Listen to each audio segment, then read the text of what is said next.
ಸಿದ್ದರಾಮಯ್ಯನವರು ಶಾಸಕರನ್ನ ಕರೆದವ್ರೆ, ಬರೀ ಕಾಂಗ್ರೆಸ್ನವರೇ ಕರ್ನಾಟಕವನ್ನ ಆಳ್ತಾ ಇರೋ ತರ ಕರೆದವ್ರೆ. ಎಲ್ಲ ಶಾಸಕರನ್ನು ಕರಿಬೇಕಾಯ್ತು. ಏನು ಬರೀ ಕಾಂಗ್ರೆಸ್ನವ್ರನ್ನೇ ಕರೆದಿರೋದು? ಕರ್ನಾಟಕ ಸಮಗ್ರ ಅಭಿವೃದ್ಧಿ ಆಗಬೇಕು ಅಂತ ಹೇಳಿದ್ರೆ ಎಲ್ಲ ಶಾಸಕರನ್ನು ಕರೆದು ಅನುದಾನ ಕೊಡೋದ್ರ ಬಗ್ಗೆ ಮಾತಾಡಬೇಕಾಯ್ತು. ಈ ತಾರತಮ್ಯನ ಈ ಸಿದ್ದರಾಮಯ್ಯನಿಗೆ ಯಾಕೋ ಹೋಗೋ ಕಾಲದಲ್ಲಿ ಏನೋ ಕೇಡ್ಗಾಲಕ್ಕೆ ನಾಯಿ ಮೊಟ್ಟೆ ಇಡ್ತು ಅಂತ ಹೇಳ್ತಾರಲ್ಲ, ಹಂಗೆ ಸಿದ್ದರಾಮಯ್ಯನ ಕೇಡ್ಗಾಲಕ್ಕೆ ಇಳಿಯೋ ಕಾಲದಲ್ಲಿ ಈ ರೀತಿ ಆರೋಪಗಳನ್ನು ತಗೊಳ್ತಿದ್ದಾರೆ. 50 ಕೋಟಿ ರೂಪಾಯಿ ಎಲ್ರಿಗೂ ಕೊಡ್ತೀವಿ ಅಂತ ಹೇಳಿದ್ದಾರೆ. ಅದರಲ್ಲೂ ತಾರತಮ್ಯ ಮಾಡ್ತು ಅಂದರೆ ಅಸೆಂಬ್ಲಿಲಂತೂ ನಾವಂತೂ ನಮ್ಮ ಅಶೋಕ್ ಅವ್ರಿಗೆ ಹೇಳಿದ್ದೇವೆ, ಈ ಸಲ ಅಸೆಂಬ್ಲಿ ನಡೆಯೋಕ್ಕೆ ಬಿಡಬಾರ್ದು. 50 ಲಕ್ಷ ಅನುದಾನ, 50 ಕೋಟಿ ಎಲ್ಲರಿಗೂ ಏನು ಕೊಟ್ಟಿದ್ದಾರೆ ಅದು ಸಮಾನವಾಗಿ ಹಂಚಬೇಕು. ಅದು ಬಡ್ಜೆಟ್ ಬುಕ್ಕಲ್ಲೂ ಘೋಷಣೆ ಆಗಿದೆ. ಅದೇನಾದ್ರು ಕೊಟ್ಟಿಲ್ಲ ಅಂತ ಅಂದರೆ ಯಾವುದೇ ಕಾರಣಕ್ಕೂ ಅಸೆಂಬ್ಲಿ ನಡೆಯೋಕ್ಕೆ ಬಿಡಲ್ಲ.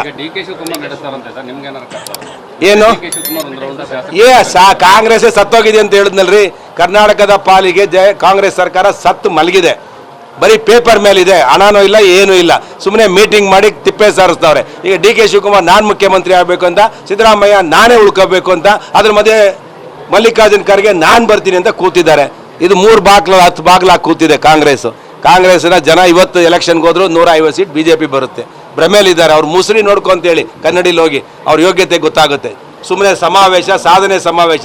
ಏನು ಸಾಧನೆ ಮಾಡಿದ್ದಾರೆ ಅಂತ ಸಮಾವೇಶ ಮಾಡ್ತಾರ್ರಿ? 5 ರೂಪಾಯಿ ಹಣ ಕೊಟ್ಟಿಲ್ಲ, 1 ರೂಪಾಯಿ ಕೆಲಸ ಆಗಿಲ್ಲ, ಕ್ಷೇತ್ರಕ್ಕೆ ಮುಖ ಇಟ್ಕೊಂಡು ತಿರ್ಗಕ್ಕಾಗ್ತಿಲ್ಲ. ನಾವೆಲ್ಲ ಇಂಥ ದರಿದ್ರ ಸರ್ಕಾರ ನನ್ನ ಜೀವನದಲ್ಲೂ ನೋಡಿರಲಿಲ್ಲ.